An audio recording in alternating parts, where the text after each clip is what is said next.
Welcome to Real Coaching Radio, the podcast for coaches by coaches. We are here to teach you how to get the most out of your clients and yourself. This is where beauty meets the beast, brains meet brawn, and science meets, well, bro science. Welcome to Real Coaching Radio.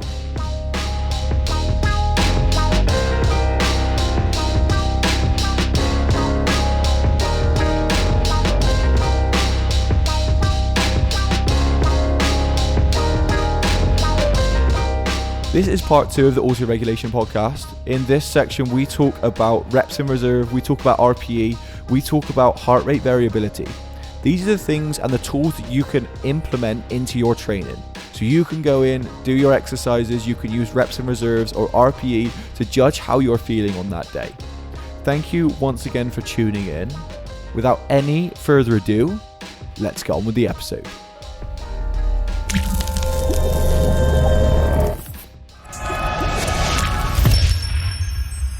So, right, should we actually talk about autoregulation? Yeah, we've probably been here like 40 minutes, not even talked about autoregulation yet. Right, autoregulation, just again, because we've lost people. Yeah. When I go into the gym, what does it mean to auto-regulate? What am I going to do? So if you're going into the gym and you're going to auto-regulate, you're potentially got, I don't know, some back squats to do. You got 4 working sets at a given weight. And you start warming up, you start moving, you do a couple of warm-up sets, and you're just like my knee might feel a little bit niggly, or my head's maybe not in the game, or you know, bad sleep. Yeah, there's something that's been going on, and it's just, and then so you're going to make a decision, kind of like, so your options are really like you're going to make the decision, or I'm just going to stick with what's on paper, and there's probably 2 outcomes to that, 3 outcomes maybe. Outcome number 1 is you're going to do it because like probably got a bit more mental resilience than you think. You're going to do it. Option number 2 is you're either still going to do it and you're going to get injured along the way, or you're not going to do it and you're going to get injured along the way. Option number 3 is you're either going to do it or you're not going to do it, but you're attempting to do it, and you're just adding more fatigue to your system so that when you turn up tomorrow to train, you're in an even more fatigue state and, you know, you're on this slippery slope downward. Okay, so there are different ways that I guess auto-regulation can be applied, and it depends what you've been set from your coach or what you've got in your program. So if you do have a set, like I've got 4 sets of, like I said, 6 to 8 reps or whatever in front of me, and last week I did 4 sets of 8 at 100 kg, or this week, like progressive overload. So I've got to do 402.5 kg, 4 sets of 8. But I just feel like I can't even get above 90. Yeah. Like, at that point, do I make the decision like, right, I'm going to probably still do the amount of sets, but I'm going to pull the weight back down. I'm going to work on my technique. I'm going to work on kind of different things. Yeah. So you can definitely like pull some weight off, work on the skill of the movement and the technique of the movement. A lot of coaches now, and you know, sometimes I use this with clients, is like we work off a scheme of reps in reserve. So, you know, I might say, right, you're going to do 3 sets of 8 with like 1 to 4 or 1 to 3 reps in reserve. So that kind of means so that you're going to warm up and you're going to hit these 8 reps, but you're leaving somewhere between 1 to 3 reps in the tank. So you're using a weight where you could either you might be able to do 9 reps, or you might be able to do 11 reps. And depending on how you feel on that day, is you can make a choice on the weight that you use as an example, because you know there's going to be a relatively large difference in weight between hitting 8 reps and hitting 11 reps for a lot of people. So if you give this, you know, or for some clients, I might just say like, you know, you're going to do 4 sets of somewhere between 8 to 12. Yeah. So that's how I normally kind of set my programs out for most people, because when the reps in reserve scheme, basically like it's subjective. You say to yourself, right, how many reps do I have left in the tank? And you have to distinguish between reps in reserve being like, could I grind 3 more reps out with terrible form? or can I keep my form for those 3 reps? And you kind of have to make that decision yourself. Like, you're pretty much when your form starts to break down, that's pretty much where I'd say failure was, not where your ass hits the floor in your squat and you can't get back up. Yeah. And also things like using RIR is, for most people, well, certainly beginners to intermediate, even some intermediate lifters, if you were to say, right, well, how many more reps could you do? A lot of people, their response would just be, I don't know. Genuinely. Because I work on a rule when I kind of train with people is like, if I give this rep range of, say, we'll stick with the 8 to 12 rep range. So got 4 sets, 8 to 12. Say someone comes in and they do like a set, they do their first set and it's like a set of 12. And I'm like, oh, how many more reps could you have done? And literally a lot of the answer is, I don't know. Because I always work on, if they say to me, like, and this is beginner level mind, because this is someone who hasn't really trained before, who's come in, who wants to learn.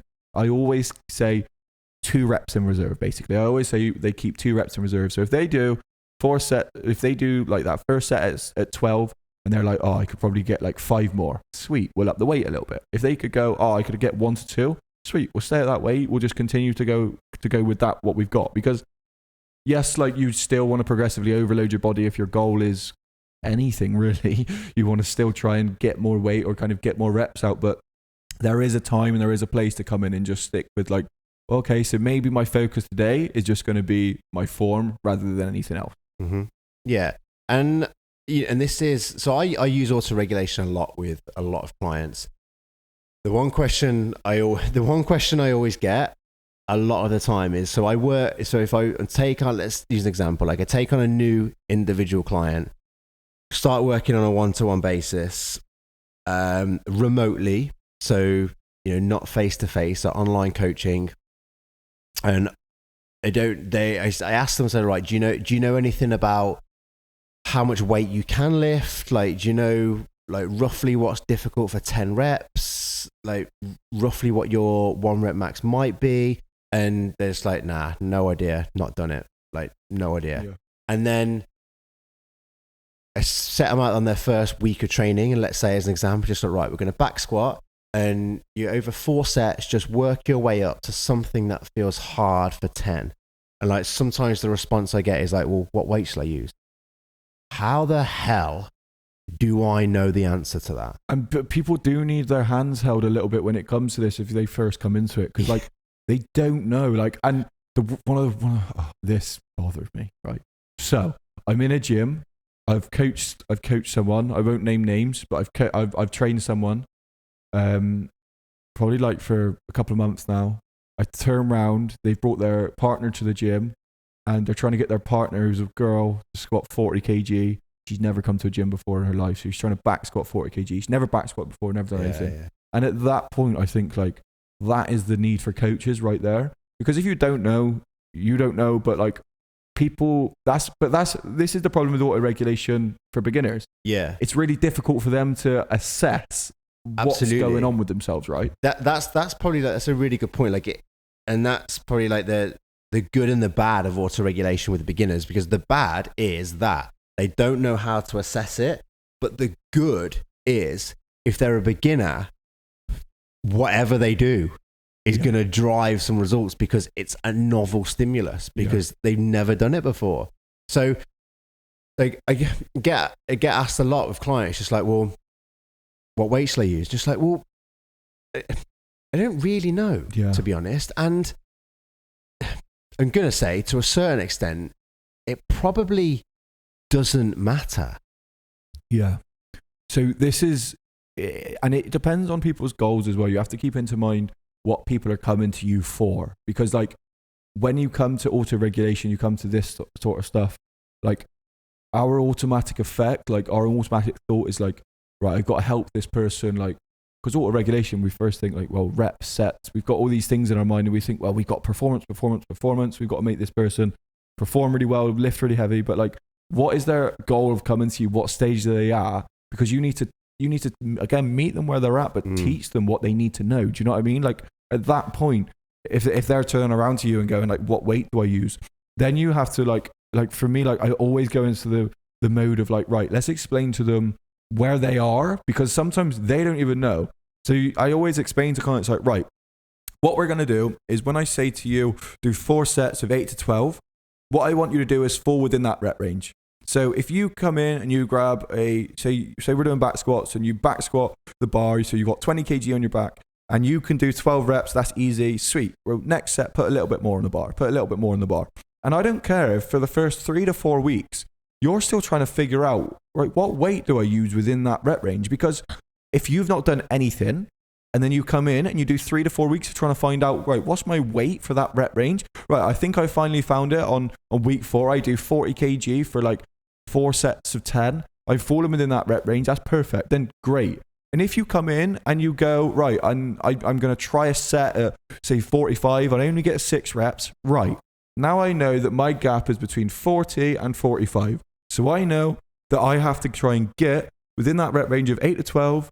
And each week I try add a little bit more. So this week I'm doing 4 sets of 8 at 40. Next week I'm doing 4 sets of 9 at 40. And those little increments, those little bits are the thing that's going to give you the change. But to me, to turn around to someone and just go like, when like this is where like I don't use auto-regulation with anyone at the moment apart from in rest periods, because like that seems to be more self-explanatory. I can give it to people when it comes to weights because like people just don't know when they don't know. And it's like, it's really difficult for people to say like when like we're using a heavy weight, like if you said to me, go up to a heavy weight, like I'd understand that. And like you've probably like, I mean, a lot of your clients are coaches themselves, so they should probably understand that as well. Yeah. But for a lot of beginners, like if you're a coach thinking, should I use auto-regulation? Like kind of time and place and person, really. Yeah, absolutely. But then from like a beginner's point of view, it's just kind of, for the first couple of weeks, you're just figuring stuff out. Yeah. And then, like you say, like the aim is to always try and progress and put a bit more on the bar. But again, if you're a beginner and you still can't put some more on the bar, you're still making positive improvements because you're improving your skill, you're improving your ability to do the exercise, and all of those things in the long run. It goes back to some of the conversations we've had before, doesn't it? Around like people just want stuff yesterday rather than, why don't you look at the bigger picture? Like let's see where we can get in the next 5 years. And want the cool stuff. So like I've showed you a video before of that a friend of mine who deadlifted and it wasn't very nice, let's say. So that is what we're talking about. Like you just have this idea, well, I've got to get stronger, so I've got to put more weight on the bar. Yeah. But like you're not necessarily progressing by just doing that, are you? Like you could be going backwards. And I suppose that's where auto-regulation comes in, because you could just keep going balls to the wall, and that might be the detriment. That might be your kind of downfall as such. Yeah, and I think again, like I don't actually know the answer to this 100%, but based off my experience of working with people,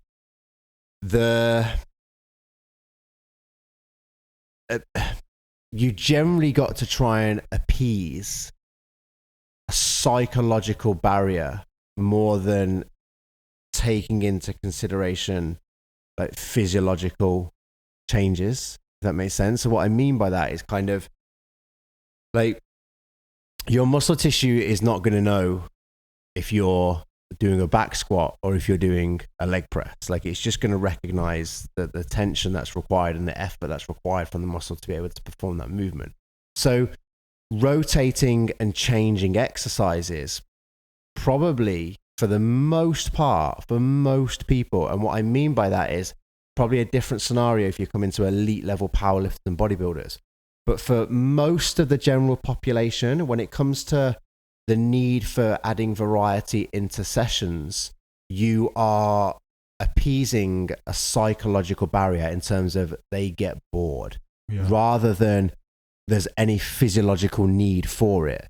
So again, bringing that back to what auto-regulation means is, yes, you could be in this camp where you don't really use auto-regulation and you go into the gym with an emphasis and a mindset of like, right, every week I'm going heavier. And when I say every week I'm going heavier, I don't mean you're putting in 10 kilos on every week. Like you're adding half a kilo every week to your bench press. You're adding half a kilo every week to your squat. And if you think about it realistically over a year, that's only adding 25 odd kilos. So it's not they're not huge jumps. They probably are physiologically, they probably are realistic jumps that you could make every single week. And you could probably go through a year's worth of training and be able to add half a kilo every single week. But there's going to come a point where psychologically you're either bored of doing that exercise, or psychologically you're just not up for doing it. You're just not in the right mindset because it's going to get heavy. So there's a scenario, and then if it's going to get heavy and you're scared of doing it or you don't want to do it, you're either going to not do it, or you're going to go into it with the wrong mindset and you're potentially going to get injured. So for me, like, my personal opinion is autoregulation. The best benefit from autoregulation is it's going to allow for more consistency within your training, because you can just like, well, I'm going to go in today, I don't really feel it, so I'm going to like pull back a little bit, but then, you know, that still means that tomorrow I'm going to be able to come and train again. So it increases consistency, and it increases adherence. Both of those things are more like psychological barriers than actual physiological responses. So for me, that's the biggest benefit of using autoregulation, because the biggest barrier and the biggest issue we have, certainly in the UK, of people achieving results through exercise is they don't adhere and they're not consistent. That's a brilliant point, is that autoregulation, I guess, plays a part in every single time you step into the gym. You probably make that decision unconsciously without knowing it's called autoregulation if you currently do it. Absolutely. It's kind of like, it's almost going off topic a little bit, but linking it into the psychological aspects, it has its links in terms of, so there's been a few new studies recently on like diet breaks and whether diet breaks are good. And some of the results are kind of, well, from a physiological point of view, like a diet break doesn't, like Jackson. He's done a few. Yeah, so from a physiological point of view, the diet break doesn't make a change. No. But from a psychological point of view, you're kind of, you've got this diet break coming up. So like you adhere better. But that's very true for when it comes to training as well. Exactly. And one of the strategies I use is, I have someone who really hates legs. Yeah. So we've done it. I put arms at the end of the leg session because they love doing arms. Yeah. And it's that adherence aspect that's probably huge. Exactly. And also regulation is a really good way to keep your adherence up, because I suppose it keeps you interested in what you're doing. And like we said, that's probably the biggest thing, right? 100% it's the biggest thing. Like, so for we all searching for this kind of like optimal thing to do and the best strategy to take, and what's the best way to train, blah blah blah blah blah. Like, we all search for that, and the reality is, like, I would, and I've said this a few times on multiple different occasions, I would much rather use like a suboptimal method of training if it's something my client is going to adhere to, because it could be as optimal as God knows what. But if they're not going to do it, well, it's not going to achieve results, is it? I fell into that trap massively, and I kicked myself when I realized that I fell into that trap of like, well, the person's not doing it because they don't want to and they don't like it. And like, it's such a big ego hit to take as a coach to turn around and go, at this point in time, yes, that may be the best thing, but I'm wrong. Because like, I'm trying to give them something they're not going to do. So that's never going to work. Yeah. But I think so many clients, when they come to you for help and advice, is they're in this position where in their mind, they're coming for something that's kind of like this magic pill. They're coming for something, for this magic strategy. And they say they're willing to do anything as well. Yeah, absolutely. Like, the amount of people that I've come to, that have come to me, that are just like, it's funny because a lot of people come to me with, I do train like a lot of people who are already coaches, but I also train a lot of people that aren't coaches, and it doesn't really matter whether they're a coach or whether they're not a coach. A lot of the times, even the people that aren't a coach, they come to me, they have a relatively high level interest in training. And I've had a few people who are, some of the examples I've got is like, they're slightly overweight, they're really struggling to lose more weight, and a lot of the time, like, they're kind of, oh, well, I can't lose any more weight because I've been dieting for so long and I've damaged my metabolism. Just like, well, you haven't. The leaner you get, the slower your metabolism gets because it's a defense mechanism. Like if you're a bigger person, you have a faster metabolism. It's not you're overweight and you've got a slow metabolism. That's why you're stopping from losing weight. So they're coming to me going like, oh, my metabolism's damaged. I need this like magic thing that's going to fix my metabolism. Just like, no, you just need to adhere to a diet. Yeah. But the difficulty that comes with trying to get through to someone that there isn't a magic pill out there is so difficult. What people don't want to hear is that in order for you to fix this problem that you have, 9 times out of 10, what we've got to do is take 5 steps backwards and like nail the basics. People hate that. Yeah, they don't want to be told that, because what that means is they've got to do some hard work. They're not going to be given this like, oh, well, just keep everything the same. And I don't know, at like 11:37 and 36 seconds in the morning, like drink this protein shake and it'll fix all of your problems. So I get people that are like, oh, on the days that I run, should I eat more? And like, because they're trying to gain weight. And I'm like, mate, like you're trying to think about, again, steps down the line. Like your goal at the moment is just to eat and eat and eat as much as you can and try and get to a point where you're saying to me you're eating 3,500 calories now and you're not gaining weight. Well, you're not in a surplus then. You've got to eat more. And people are like, yeah, but I'm already eating loads. And I'm like, and it's a case of, we spoke about this before, but like, if you aren't willing to do something, you do not have the right to complain and moan about it. And I am well up for listening to people who are trying their hardest and are not getting anywhere. Like, let's work on something. Let's try and get you somewhere.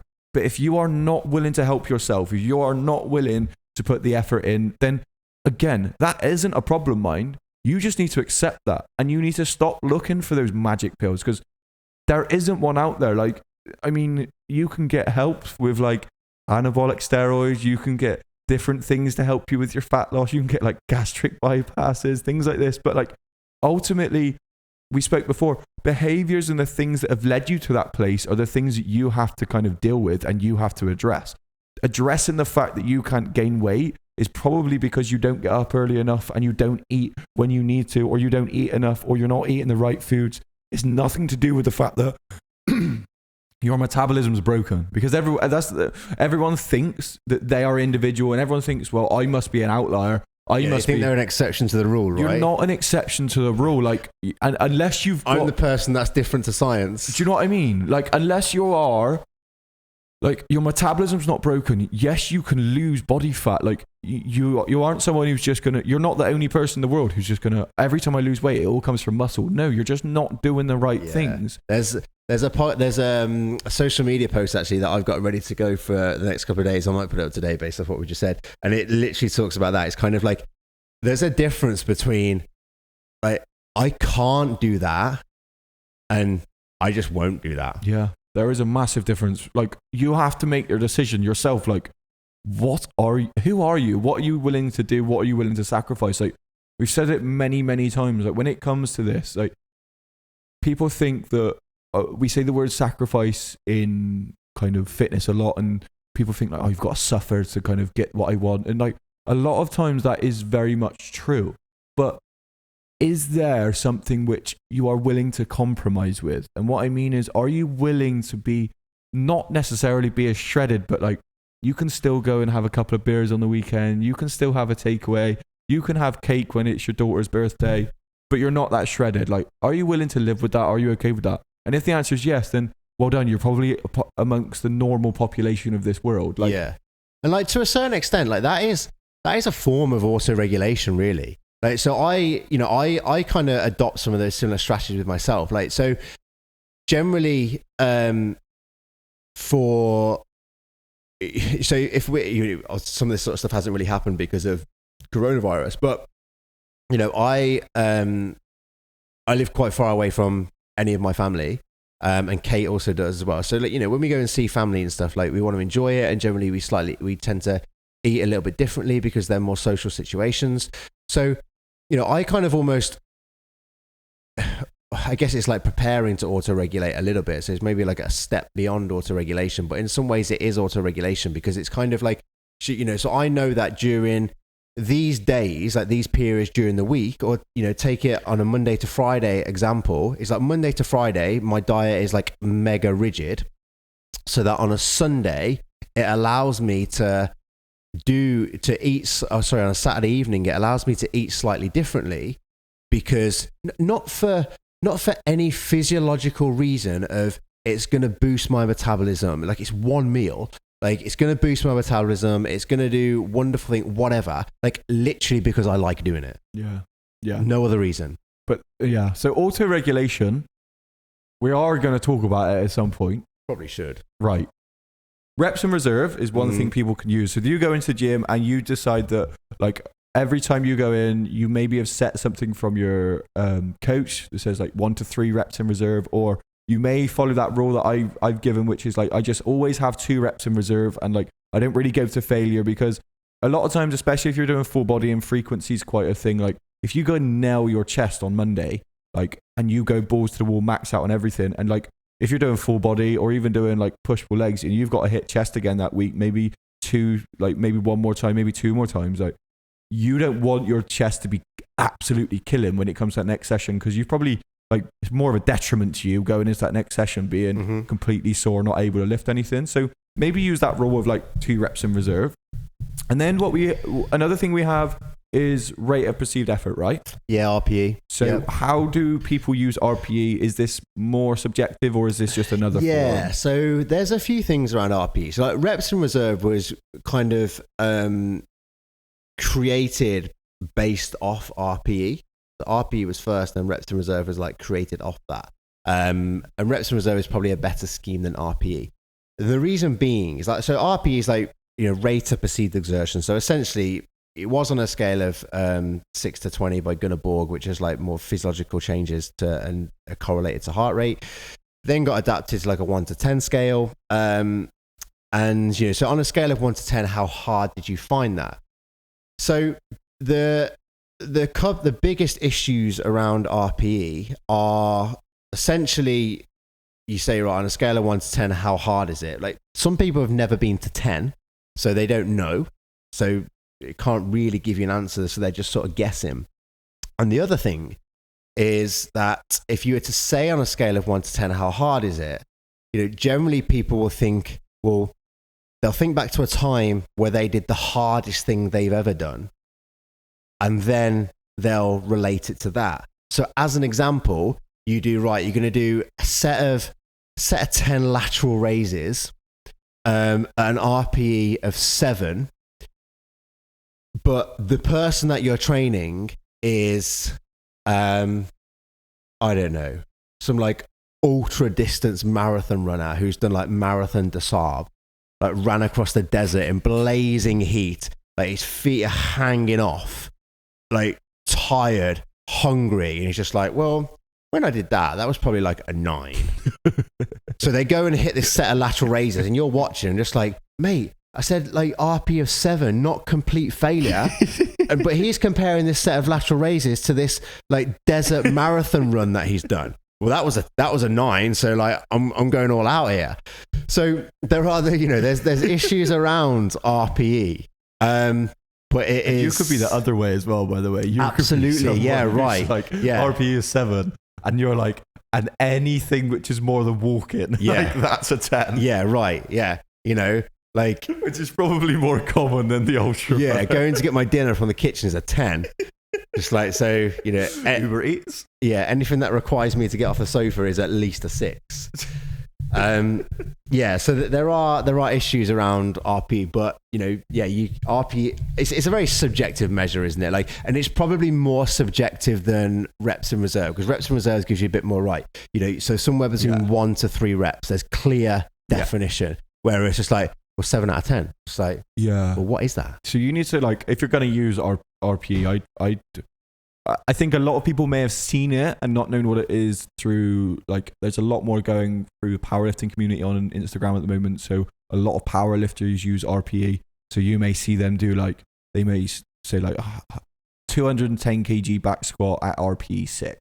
what that means is they found that kind of 210 kg back squat to be like a 6 out of 10 on like their effort scale or whatever. Now, you can use it yourself in a similar way and go in and just kind of go, right, RPE, I'm going to, like, it may even be on your program, go to an RPE 7 on like 2 sets of a back squat or whatever.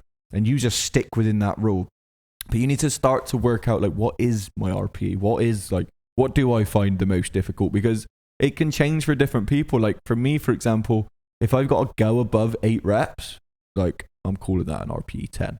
Like, whereas if I'm going to like 3 to 5 reps and I'm going to pretty much max on my squat, like, I still probably wouldn't class that as an RPE 10. So you need to be a bit, I guess, inquisitive about your own RPE, I'd say.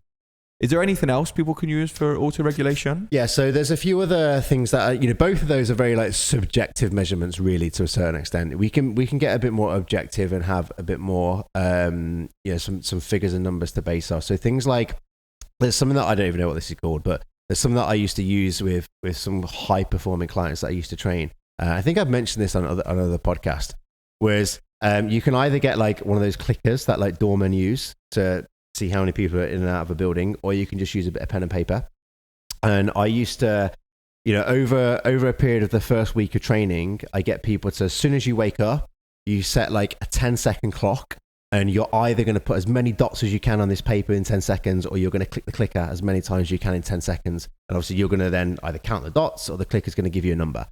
And do that across the first week to establish a bit of a baseline. Just like, right, well, on Monday I hit it X amount of times, then I had like a wicked session. On, I don't know, Friday, I hit it like less times, or did less dots, and actually like I didn't have a very good session.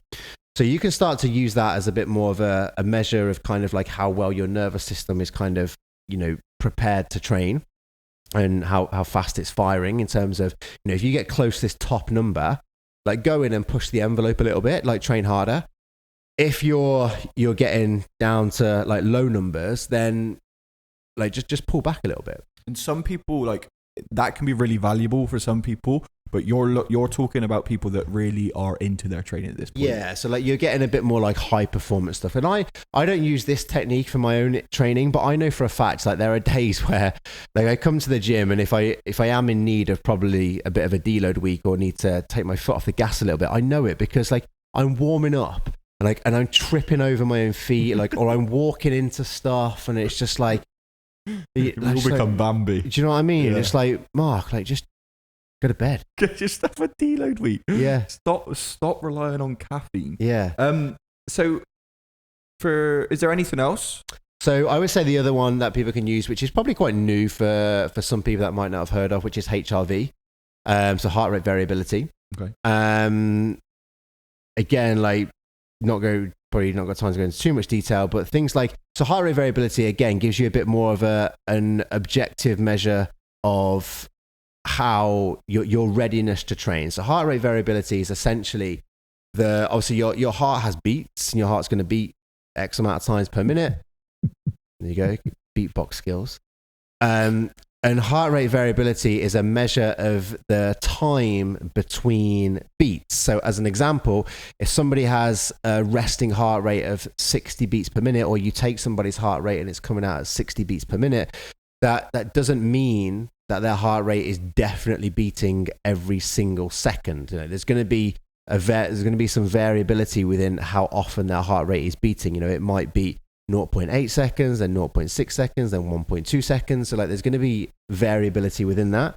And essentially we want athletes, we want clients to have a slightly higher HRV, so slightly higher heart rate variability. We want them to have more variety within their heart rate, because although you're measuring a heart rate, it's actually a bit more of an indirect measurement of the balance between your parasympathetic and your sympathetic nervous system. So your rest and digest, your relaxation state, if you like, and then your parasympathetic. Okay. And then your sympathetic being like your fight or flight, you're ready to train, your response to stress, these kind of things. Yep.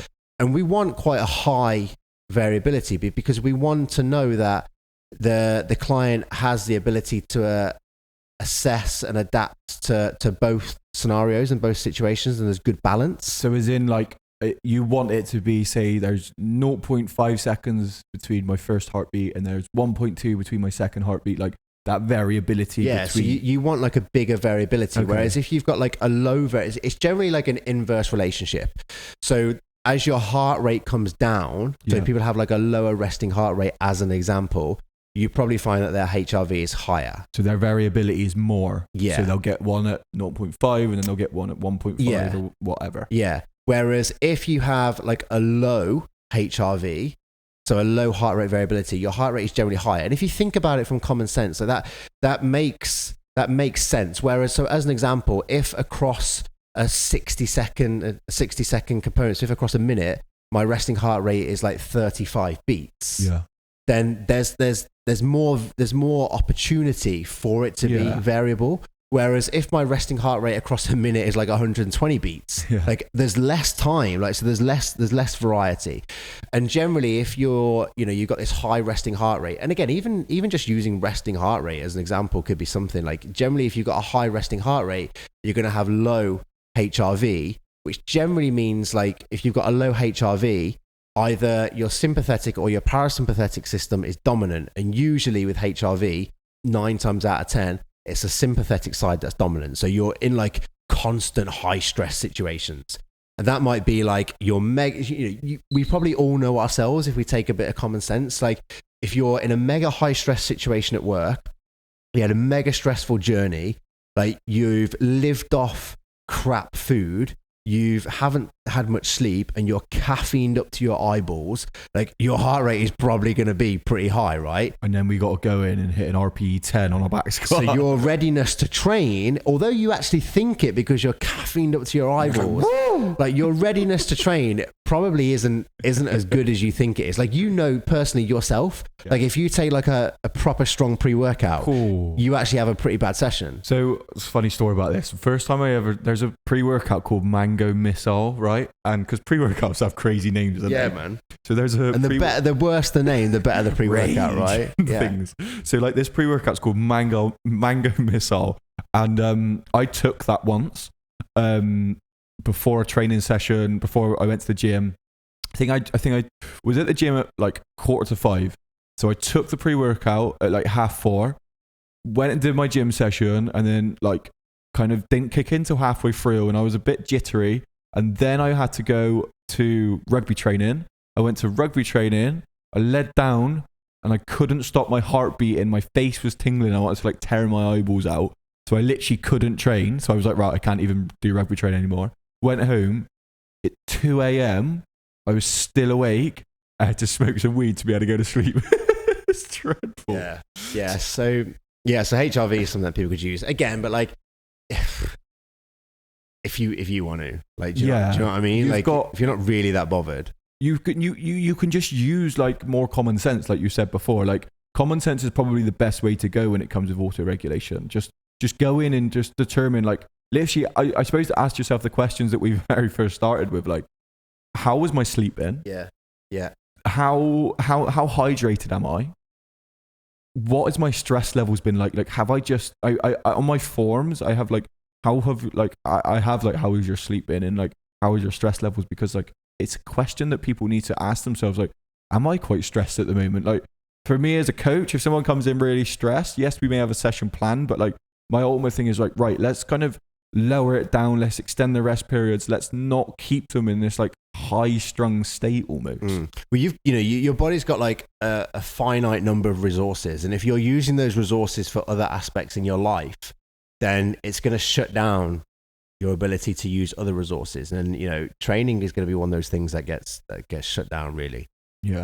Because it's not really a survival. There's only so much energy you have to like give to certain things, and if your cortisol levels are like really high and you're really stressed out, like, I mean, that's like extremely detrimental for your health anyway. Do you know what I mean? Like, they've shown the kind of the risks that come alongside being high strung and like this type A personality. And if you are someone who's type A personality, then maybe, like, we joke, like, we're in a yoga studio right now, like maybe yoga would be a good thing for you to kind of take you into that parasympathetic state rather than being in this high strung one. And I think auto-regulation is good. Like, so you're just, talking about all these things that you can use like some real good data for. But if you want to use auto-regulation, I think it could work really well if you know yourself, if you're actually true and really honest with yourself and be like, yes, I am the type of person who I am willing to, when I'm a little bit tired, I'm willing to be like, I probably just am being a bit soft and I just need to train.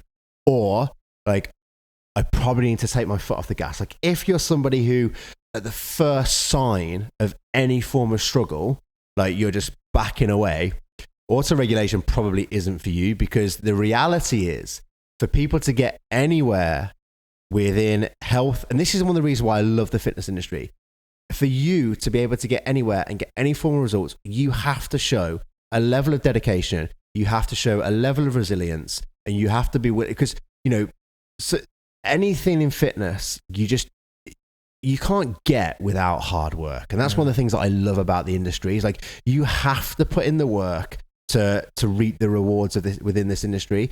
And if you're somebody who, if you're really, really honest with yourself and you're just not that person, auto-regulation probably isn't for you, because the first sign of struggle, you're more likely to bail. You're going to back off. And what that means is, yes, although you're consistent and you're probably adhering to training, the intensity that you require to drive any form of adaptation and any form of change, you're just not going to expose yourself to. The step one, ultimately, when it comes to working out if auto-regulation is for you, if you're going to use it, is to be really self-aware of who you are and what's going on. Like, when self-awareness, right, is pretty much being in the here and now and really looking for things as they are, right? Yep. It's being self-aware enough to be able to decide, like, right, am I just tired?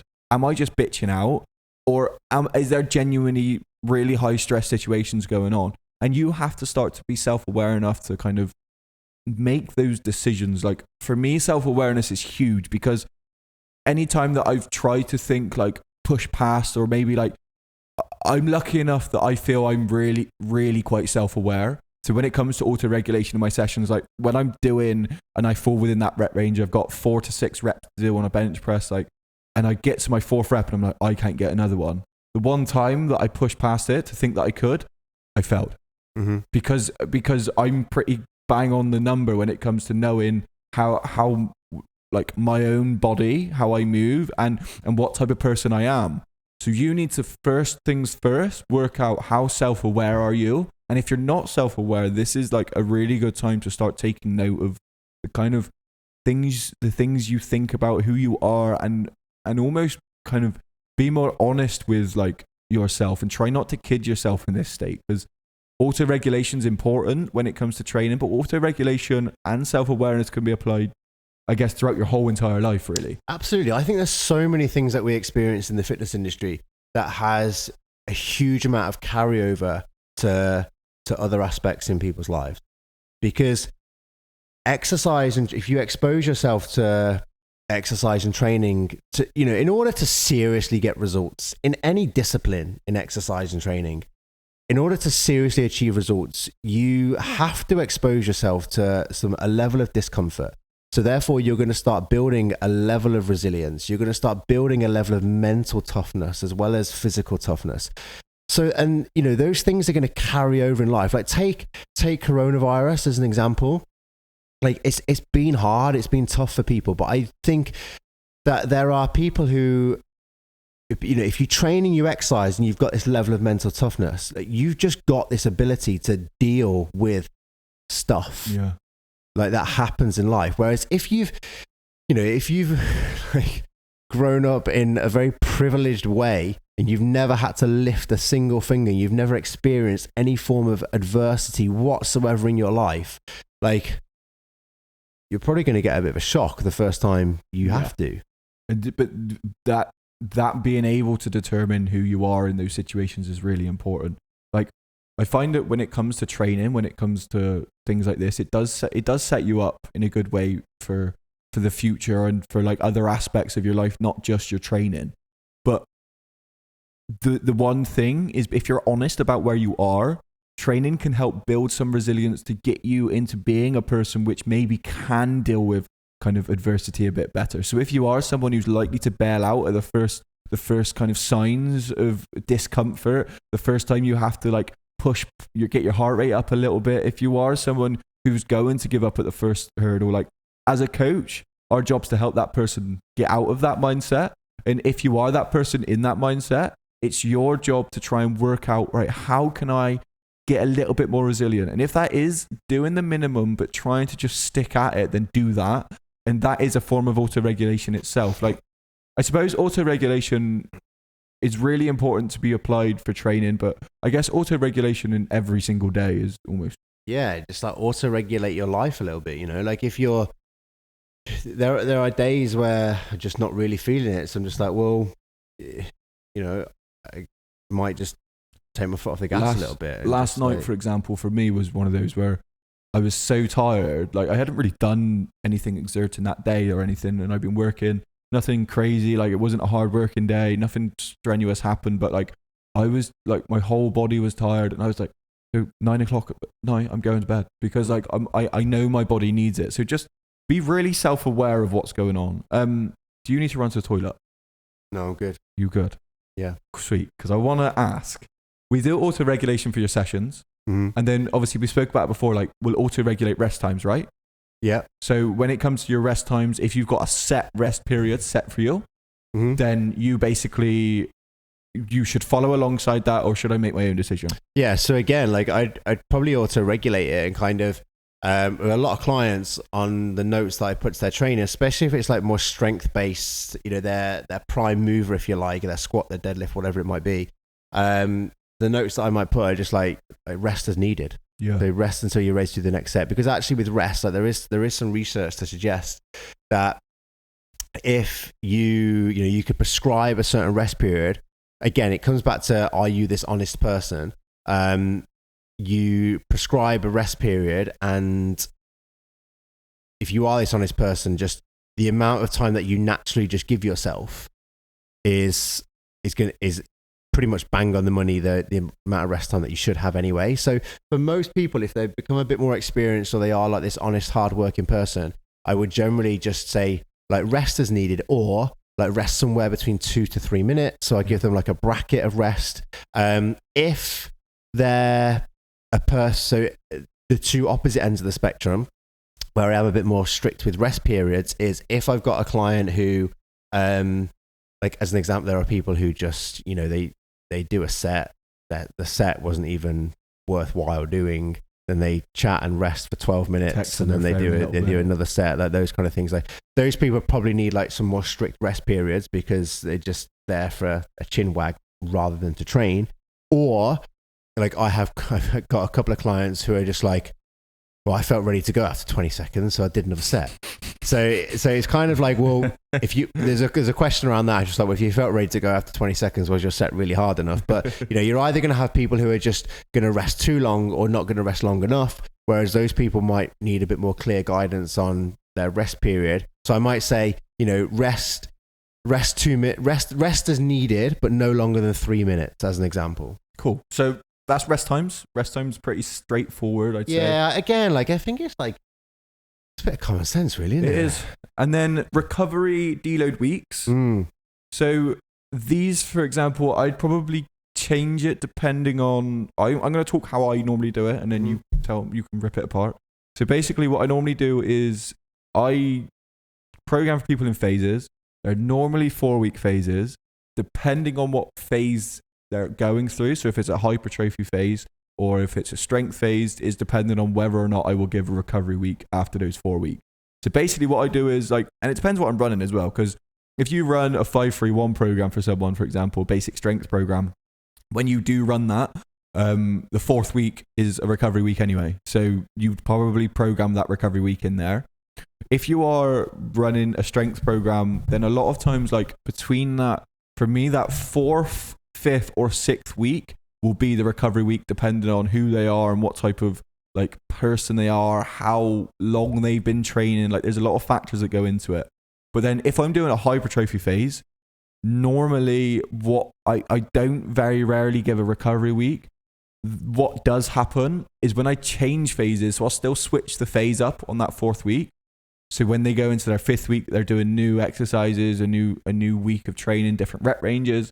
When they hit that week, I always say that first week of a new phase is your week to find out your weights, play around a little bit, and always be a bit more reserved than going balls to the wall. That's normally the way I do it, because then that almost works as a little bit of a recovery week. Yeah, I really like that last option. I use that last option a lot with clients. So kind of, the first week of a new phase of training will always be, as the weeks build over like this 4 or 5 week phase, whatever it is, they progressively get a little bit harder. So the first week is always a bit of an easier week. And I like that because, I think, and this is an opinion really, and based off experience of working with a lot of people, that most of the general population, they lack enough adherence and they lack enough consistency and they lack enough intensity in their training to really earn themselves. That is such a good point. A full deload week. Because people, right, so this is what I only give recovery weeks as well to people who are bang on consistent. Yeah, so if you're a high performing client and you're working towards this goal and you never miss a single step and you hit the intensity exactly as it needs to be, or like you're elite level athlete, you're real high performing individual, then yeah, we want to, I had this conversation on the PT course that we teach, because the question that always comes up is kind of, I don't know how to periodize. I don't understand periodization. I don't understand programming, blah, blah, blah. And again, I think people massively overcomplicate this. Periodization itself is based around being able to get people to compete at the highest level at the Olympic Games. There's more than, I don't know, something like 8 billion people in the world. 14,000 people attend the Olympic Games. I don't even know what percentage that is. But you're worrying about something that is like a drop. It's not even a drop in the ocean. It's a needle in the ocean. I want to work that out. Carry on. Do you know what I mean? So people are overthinking it. I think the general population, the general public, they lack adherence, they lack consistency, and they lack intensity. And we know that because they don't achieve the goals and the results that they want. And realistically, the 3 things that are going to get you to achieve the goals and results that you want are adherence, consistency, and intensity. You hit those 3 things, you're going to achieve your goals realistically. Yeah, legit. I can't find it. Okay. So, earning the right to have a full-on deload week, again, this is a blanket statement for most of the population to get most of the people, most of the way, most of the time. Probably not needed. For higher performing clients, definitely needed. But using a strategy of just exposing people to higher levels of stress, lower levels of stress to be able to balance this sort of stuff out, which is essentially what periodization is, really managing stress levels. If you use a strategy that you just used in terms of we change training phases and the first week of your training phase is always a little bit easier, you're employing a deload week to a certain extent. And I also think, again, a psychological aspect, if you say to people, oh, we're deloading, in some people's minds, it's just a bit of a lazy week, isn't it? Yeah, so I don't ever say to them. I always, and some people I don't even tell them what I'm doing. Yeah. Or tell them to use that strategy when it comes their first week of that new phase. I just remove a set. And I just because I know they're going to still try to go their hardest, but I still just remove a set. Next week, they're like, do you add another set in? Yeah, I did. We're going up a bit. Yeah. So rest times are easy. Recovery weeks, again, you need to earn the right, I guess. And then I guess when it comes to autoregulation, there are certain things we should probably look for, right? When it comes to looking and keeping an eye out on, right, how do I keep an eye? We've said the things to look for in the sense of the trackable things, i.e. your water, your sleep, and your stress levels to some kind of some level you can track that, I guess. But I suppose a lot of times you can tell when you need to autoregulate and maybe even change phases, maybe even pull back a little bit. I find if I'm going through a strength phase for quite a while, my joints start to hurt. Mm-hmm. So I get a bit achier, I kind of get stiffer, I find it more difficult to move. Yeah. Like, that's something that I find. I don't know about you. Yeah, so I would say like signs and things to look for are just kind of again, like higher performing individuals, but they might be closer towards like, I'm really struggling to put more weight on this now. Like I really, really can't go any heavier. Yeah. General population, I just really don't think that's going to happen. But more higher performing individuals closer to their genetic potential, then yes, that might happen. That might be a time for them to adjust their training. And then other things like just, I know like if I'm a bit more fatigued, like I'm a bit more irritable. So just like general irritability, like general kind of like snappiness, like my mood is a bit different. It's kind of just like, and sometimes like the thing that, so if my mood is a bit different and like I'm a bit more irritable, like often there are times just like, I just need to train hard. And in some situations that's good, but in other situations, all you're doing is adding more fatigue to the system. So the following day, I'm just even more irritable. Stress is stress. Your body just knows stress is stress. One thing I would add is like change one or two variables in your training. Like when you are kind of going through programming, don't try and change and go muscle confusion or whatever and like change everything every week, because it's hard for you to track then like what's going on. So I will say that auto-regulation for me, something that I like to do is only change one or two things in someone's program each week, because then I can try to keep things consistent and we can track a lot more things. So like if you are getting weaker, for example, on your back squat, like that's easy to see. But if I'm changing you from a back squat to a leg press to a front squat, like every week we're changing exercises up, like it's hard for me to track like how is your strength going? Are you in need of a deload week? So that's just something that I'd like to note, I guess. Auto-regulation. I guess we spoke about it a little bit. I'm going to break this up into two different episodes. There's enough there. There's enough there. I'm going to break it up into two different episodes.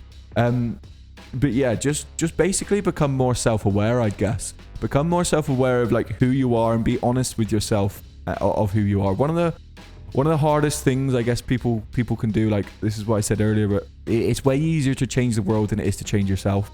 And I feel like that's why a lot of people kind of hide away from becoming self-aware, because becoming self-aware, you almost have to look the devil in the face a little bit, and you almost need to front up against things that you necessarily have been avoiding like your whole life sometimes. So take the responsibility of trying to become more self-aware, because then auto-regulating your training, auto-regulating your sleep, auto-regulating your life, I guess, will become a lot more easier when you're telling the truth to yourself.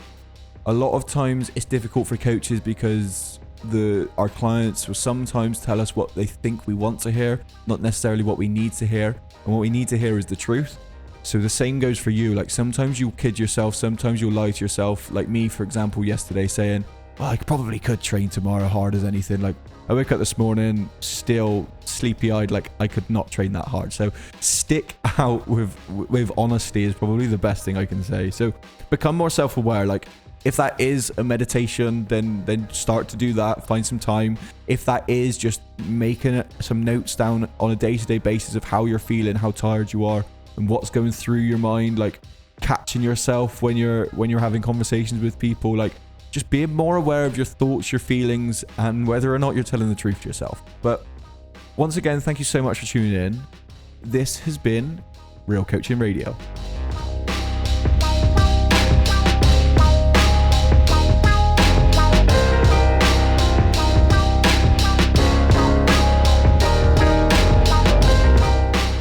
Thank you very much for tuning in to today's episode of the podcast.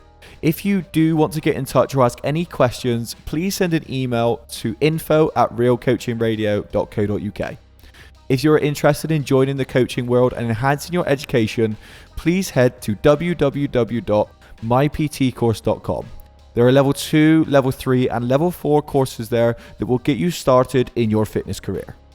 If you are looking for any help with your nutrition or training, please head to www.originseries.com. Thank you once again for tuning in. This has been Real Coaching Radio.